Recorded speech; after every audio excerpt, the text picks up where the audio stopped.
Your PC crashes, all your files are gone, sounds dramatic. It happens every day.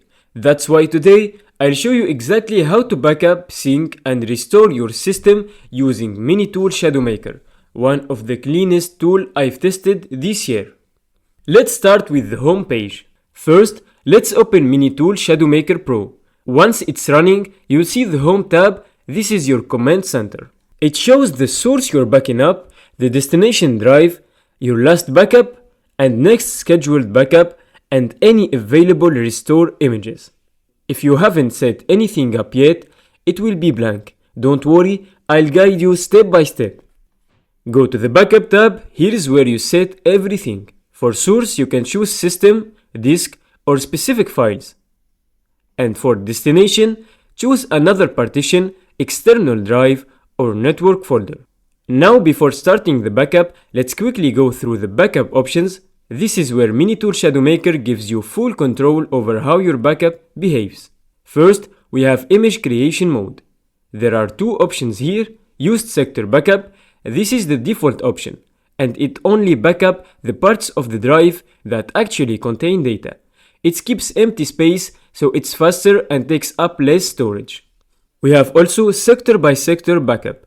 This one creates an exact clone by copying every sector, even the unused one. It's slower and requires more space, but it's ideal for encryption drives or full system duplication.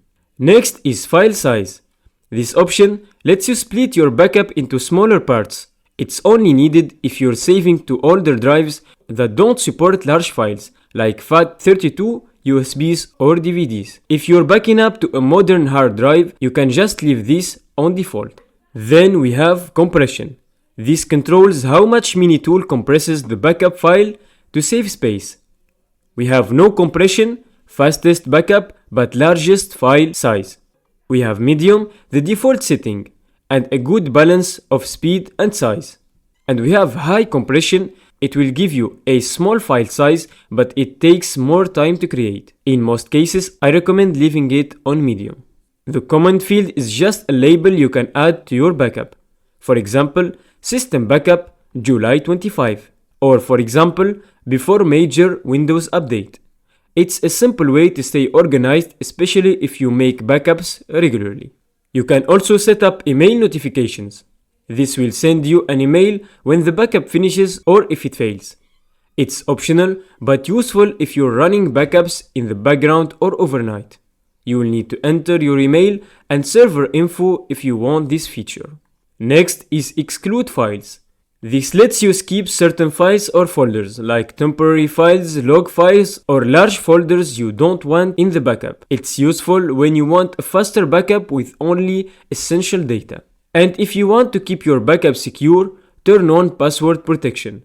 This encrypts your backup and no one can restore it without the password. Make sure you don't forget your password. Encrypted backups can't be recovered without it. And also we have the option of verify backup. This option tells MiniTool to automatically verify the backup after it's created, to make sure there is no corruption.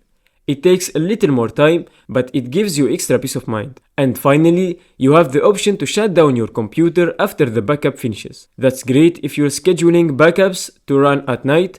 The system will power off when it's done. Once you've adjusted the settings the way you want, just click OK and then you're ready to hit backup now.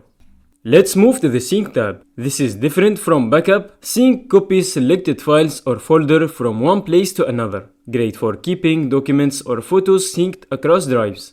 Under Options, you'll see Comparison. It checks timestamps and file size to sync only changed files. And we also have Filter. It lets you exclude file types like log or temporary files or entire folders. Example, you can sync your work folder to an external USB and exclude video files if space is limited. Now, if something goes wrong, your Restore tab is where you recover your system or files. Select a backup, click Restore, then choose Destination, same system or new disk. You can also use a bootable USB if your system won't turn on. We'll cover that in another video. And now for the Manage tab. It shows all your backup tasks. You can view progress, change settings, and here's a cool feature. Enable auto shutdown after all backups finish. We have also Logs tab. This tab shows your full backup and restore history, success, failure, everything, great for troubleshooting or keeping a record. And under Tools tab, MiniTool gives you advanced features like Disk Clone, Media Builder, Mount Image. These are incredibly useful but deserve their own deep dive. I'll show you how to use them in the next video. So now you've seen it. MiniTool ShadowMaker isn't just a backup tool, it's a full system protection solution. If you want a real peace of mind, I've linked the download below. Subscribe for more clean real fixes and let me know in the comments if you want a full tutorial on the Tools tab. Stay safe, back up your system, and I'll see you in the next video.